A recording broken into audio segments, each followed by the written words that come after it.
Hey, everybody, welcome to this episode of Think Business. Jeff, how are you? I'm doing wonderful, John. How are you? I'm doing good. I'm looking forward to this topic because, you and I talk a lot about what are you good at. We have guests on, and today we're doing it just you and I talking about what are you good at. And I want to kind of bring up the topic of what I think most people are not good at and help them get good at it, which is meetings. And I think a lot of times, in quick summary, meetings are, not looked at as kind of the art and science of a meeting. And you and I have talked about this. To me, there's three meetings in every meeting. There's the meeting before the meeting, which is the prep. There's the meeting, and then there's the meeting after the meeting, which is the follow-up, which I would say 99% of people fall short on that. So, any initial thoughts on kind of that? God, I feel like this changed the way that I look at things, and John was the one to, get me to that place. I never heard this concept or thought about this concept, until we started working together and started to get what that meant, right? Like, it's really easy to hear that. But really, all we're talking about is preparation, Right. understanding, goal setting, etc. And and the quote unquote meeting is not the meeting. It's more like the expo you're going to, or the convention, or the one-on-one, or whatever that might be. What did you do to prepare to get there? What are you doing when you're there? And then how is your follow-up? And the follow-up is just so key. So Yeah. So let's dive into that. So, because I think there's a lot of things for people to think about, which is the meeting before the meeting can be really frustrating for people. It can kind of feel very uncomfortable. It can get people kind of feeling annoyed. It's something they know they need to do. There's a great book I read, The Art of War by Stephen Pressfield. And the book talks about resistance, that we resist what we need to do most. And so preparation is something that most people just don't, inherently do. Or if they do, they maybe define it as, a few minutes before or a day before. Right.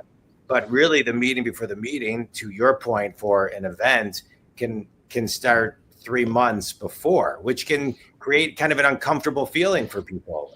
And as far as that level of time. So I want to dive into that. And then I also want to talk about when you prep, then you're setting specific and measurable deadlines and things to do while you're at whatever event it is. And then most people, I would say 99%, fall short at following up with everything. So let's just talk about the meeting before the meeting. And I think the setup, right? The setup is really, really important. I have multiple numbers of sales folks who work with us, and this is a conversation that goes on between us all the time of like, okay, so like we're entering into a different market, right, than where we normally are. So what do we do? And kind of paring back and understanding that to go into that market, you got to have a little bit of a foothold in some sort of way, not full business necessarily, but communication, contact, understanding, finding folks who are like-minded as you, and talking to them so that when you get to the show, you have some advocates, you have people who are doing the same thing in the same industry that could help to give you a leg up there, where you might go. So, Yeah. So what you're talking about is, what I'm hearing you say is when you're prepping for something, whether it's, an event or a meeting, and it's a couple days in advance, a couple weeks in advance, a couple months in advance, finding your target top 10, your top 20, your top 30, learning a little bit about them, going to LinkedIn, reaching out to them, calling them, emailing them, etc. And so you show up knowing more than probably, the competition, because most It's people huge. spend the It's time to, huge. yeah, yeah, Show up knowing more than everyone else. yeah, Like in understanding that, and there's the multiple facets of that, right? Where you like might know, okay, like here's your people who are going. Who are the people you might be able to influence that are not that weren't going, but because you informed them early enough, they might have a chance to go and figure that all out for themselves. And then what you did to get yourself in a position to network and market with folks who are in the actual geographic area that you're trying to sell in at that point. yeah, So there's so many different facets, right? I feel like, you have this like these three pieces. There's under those three, there's six in each one, right? yeah, yeah. Yeah. So, so just to kind of, shift a smidge, there's another way Yeah. of prepping for a meeting, which is an agenda. Close to 80% of people will say, that's a stat, that meetings are unproductive because there's no agenda, there's no flow of talk, there's no anticipation. Right. And so I just want to kind of highlight for those having a meeting, for those in charge of meetings, having an agenda, sending out the agenda when appropriate to the team to be informed of what they need to come to the table with. That meeting before the meeting keeps things really intact. And I bet people listening to this are thinking, oh my God, that just seems like a lot of work, right? The meeting before the meeting, I gotta have my kids are doing it. But it is a lot of work, but it's necessary work that keeps things a bit more organized and keeps people on track. Today, I think managing people, overseeing people, you got to give them some structure, whether they like it or not. They may not always say, but they always do appreciate it. They do appreciate it. And, like, what do you want to, like if you're in some, you have sales folks, your product, your service, whatever that might be, has to be relevant, right? So, like, what is it that is keeping you relevant? That is, brought you and your team to this show or to the meeting or to whatever it might be. You have to be thinking about that and stay within your confines of what you know, what you understand, who you are, what you're bringing to the table, all of those things. And it's really hard. I mean, I think it's a hard thing to, it's to encompass into like, your normal sales cycle and what you do.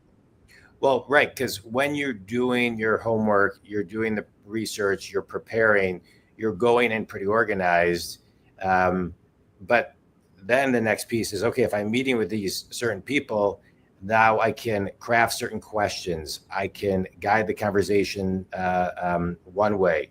I can come in just a lot more prepared versus, but I don't want to take away from, nor do you, nor I this isn't about taking away the fluid flow of just a normal conversation. It's just getting prepared. And I think that's where people kind of pause a little bit. They're like, well, I just want it to be natural. Well, it can't be natural, but if it's 49% personal and 51% business, you're coming, you can be yourself, but also come ready to go. I remember back in the day, in my real estate days, I was at ICSC with an agent at a meeting.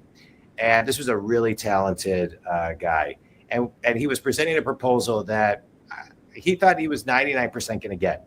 And so it was out of state. And the guy said to him, well, he presented the proposal. He goes, well, what do you think the impact that Sam's Club is going to have? He goes, there's no Sam's Club by the property. He goes, this is the guy who owns the property he's talking to. He said, yeah, there is a Sam's Club. He goes, no, there isn't. He goes, yes, there is. He says, no, there isn't. He said, it's on the other side of the expressway. And clearly you didn't prepare enough and drive the extra. So he didn't get the deal. He didn't prepare. He didn't know enough. He had a great relationship for all practical purposes. From a personal standpoint, was going to get the deal, but he didn't prepare enough. Right. And I think that story kind of shows kind of in today's world, you know, it's all the little things that people say, oh, wow, you're the only one that ... You know, you brought up a good point. I think it's always the little things, you know, like those extra little things you can do. There are not videos on the internet, which, you know, John was the first person to really expose me to this, but there's a video, this 212 video, right? Like at 211, your water does not boil. At 212 Kelvin, it does, right? So like there's this little additional effort and, you know, just educating yourself on your own business and how you do things and what should be done and what is everyone else doing and understanding all of it, the entire scope, and then changing based on the environment and trying to adapt and you know, give something better than anyone else has. And you know, for me, it's always been service and communication, accessibility, availability, you know, all those things. And it's kind of you know, it's tough. It's an ongoing battle always.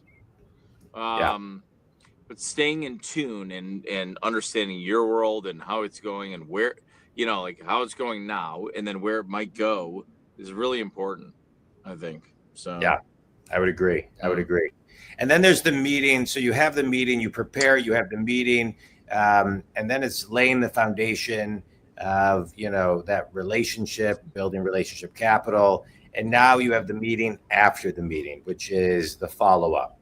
And the follow-up, I think during sorry to cut you off. Yeah, go. The during piece is so important because, you know, everyone has their own way of like tracking this. You know, if you're a salesperson, you know, like you have your own method, I guess, right? Like in how you track and, you know, how you are when you're at an event and, you know, things get going, drinks get flowing, people are talking and back and forth.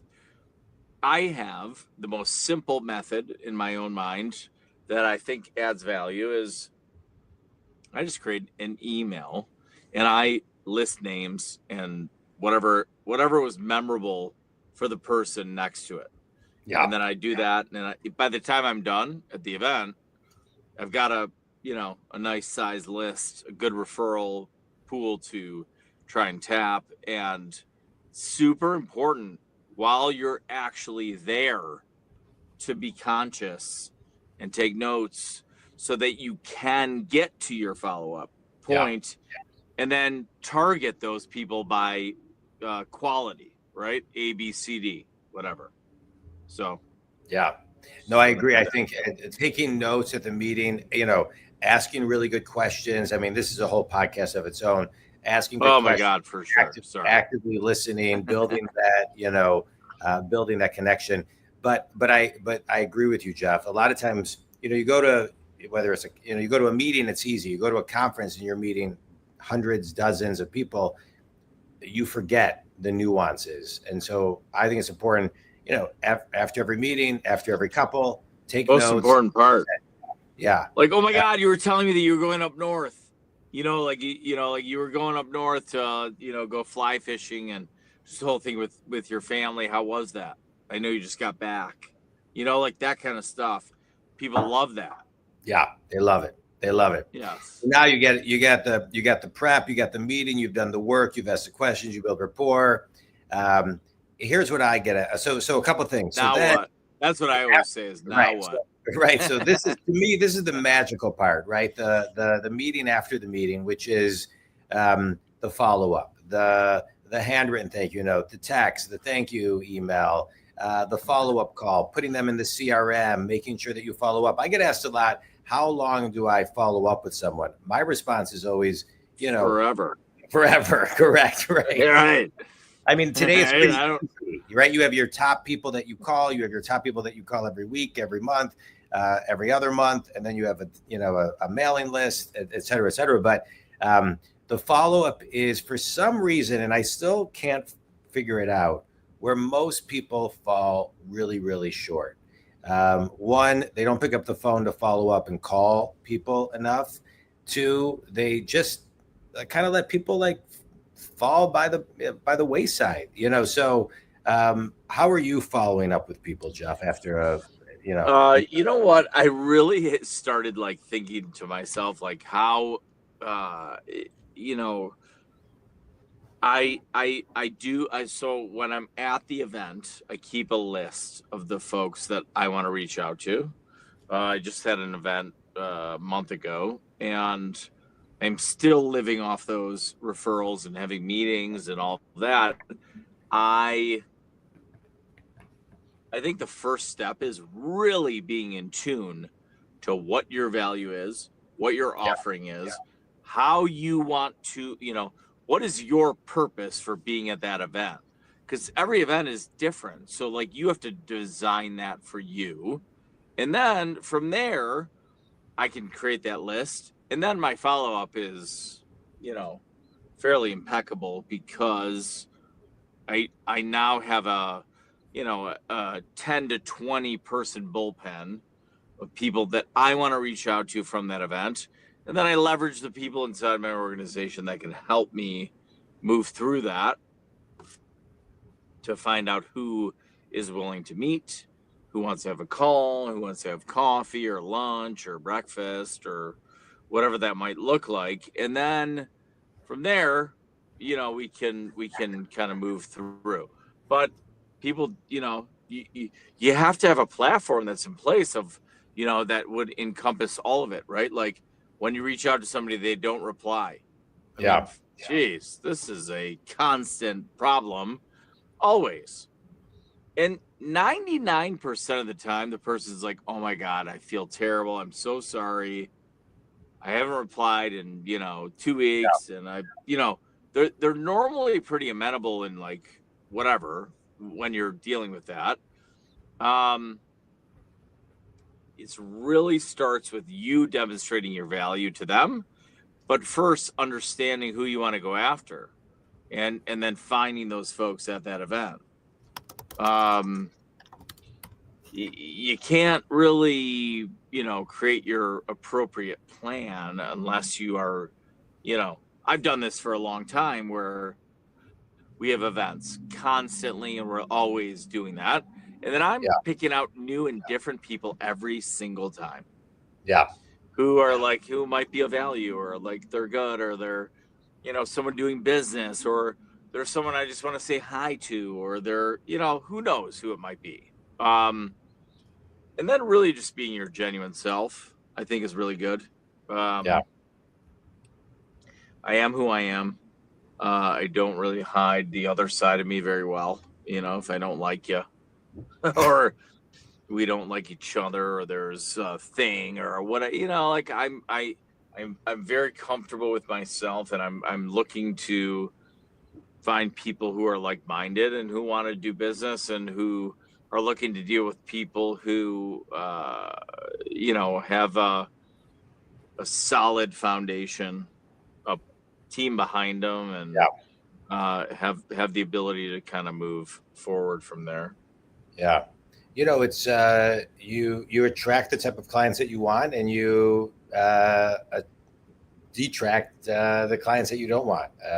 It's a great philosophy. I'll add a couple things to the meeting after the meeting, the follow-up. I would say 50+% of people won't follow up more than one or two times. And really, I think a follow-up campaign, I'm going to echo, always bring value. But once a month, you should be able to, in today's world, whether it's an article, a podcast, a piece of intel, something that's changed in your industry, a law, a regulation, a concept, a theme. If you're talking to people, one thing that you're hearing in the marketplace, I think the biggest piece is the fear to actually do something, the fear to pick up the phone and call without taking things personally. I think is also really, really important. But but to me, because I get asked this a lot, how often should I follow up with someone? And to me, the answer is, every 30 days, if it's in your top 50 people. That would be my 2 cents. All right. I think Jeff is having. All right. So we'll end. Oh, there you go. I think really being. No, I'm here. Oh, yeah. Good. I feel like being a real, we like John, you do what you do, right? Like you've been amazing at, I wouldn't even know this platform or understanding of having the meeting, before, during and after, if you and I had not met, right? So, in the 15-year relationship, like there's been, it's been humbling to me to say, I don't know all the answers. And I think that anyone on, that's listening here should feel very comfortable going to somebody else and saying, I don't know how to deal with this. Tell me what I should do. How can I help myself and all that? And, I've gone to the place of asking for help because I don't know what I don't know. Yeah. So it's been very helpful for me. That's great. That's a great place to end. I mean, it's hard to ask for help. It's a skill set I've had to grow in my own self. But it's a great thing to reach out and ask for help. All right. So recap: 3 meetings in every meeting: the meeting before the meeting, the meeting after the meeting. Jeff, tell everybody what you do and how they can connect with you. Yeah, Jeff, Title Connect, title insurance agency, residential, commercial, in-state, out-state. All of your needs can certainly be met. Please don't hesitate to ever reach out, and we're always here to add value and help in any way that we can. Great. You guys do an amazing job. Thank you. I've done work with you personally, and it's been a easy, great experience. So thank you for that. And anybody wants to talk about coaching, johndwoskin.com. Jeff, this was great. We'll continue to have guests and see you next week. Thanks, everybody. See you next week.